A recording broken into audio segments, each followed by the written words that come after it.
바른미래당의 새 원내대표로 오신환 의원이 선출됐습니다.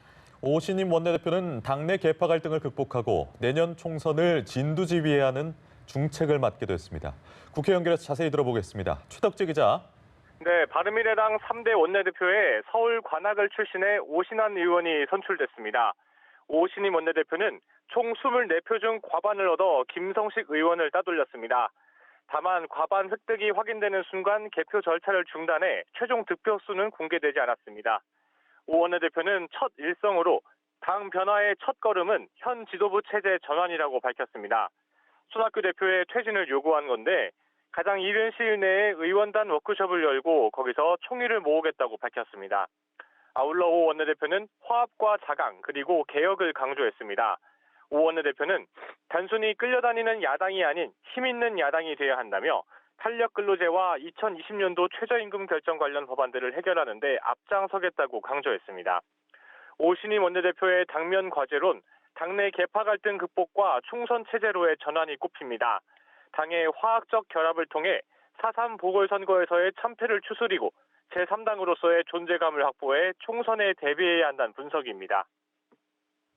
네, 패스트트랙 정국 이후 국회 정상화 둘러싼 여야의 줄다리기가 계속되고 있는데 오늘은 어떤 공방이 오갔습니까?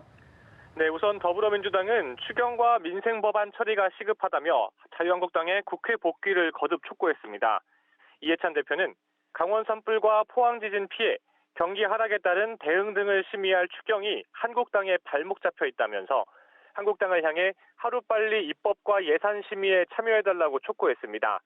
이인영 원내대표도 한국당이 원내에서 투쟁을 병행하며 국회로 돌아올 때가 됐다면서 국회 정상화를 위한 임계점에 도달했다고 강조했습니다.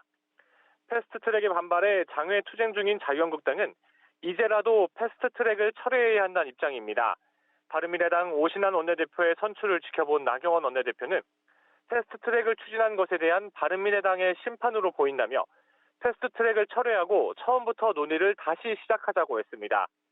이런 가운데 정의당은 황교안 대표를 향한 공세의 수위를 끌어올렸는데요. 이정미 대표는 라디오에 출연해 황 대표가 국회에서 5.18 특별법을 다루지 않고 광주에 내려간다고 하는 건 사이코패스 수준이라고 맹공을 퍼부었습니다. 이에 황교안 대표는 그동안 막말을 한 게 누구냐고 되물었는데요. 황 대표는 그동안 민주당으로부터 막말을 많이 들었지만 왜 막말을 하느냐고 하지 않았다면서 저는 저의 길을 가겠다고 했습니다. 네, 국회 정상화를 둘러싼 정치권의 장외 민생 행보 경쟁도 이어지고 있는데 이 내용도 전해주시죠. 네, 여야는 서로 민생을 앞세우며 장외에서 경쟁을 펼치고 있습니다. 이해찬 대표를 비롯한 민주당 지도부는 오늘 오후 경기도 안양 소방서를 찾아 근무 환경을 점검하고 대원들의 애로사항을 청취합니다. 이 대표는 현장 간담회에서 소방관의 국가직 전환 필요성도 강조할 예정입니다. 한국당 황교안 대표는 9일째 민생투쟁 대장정을 이어가고 있습니다.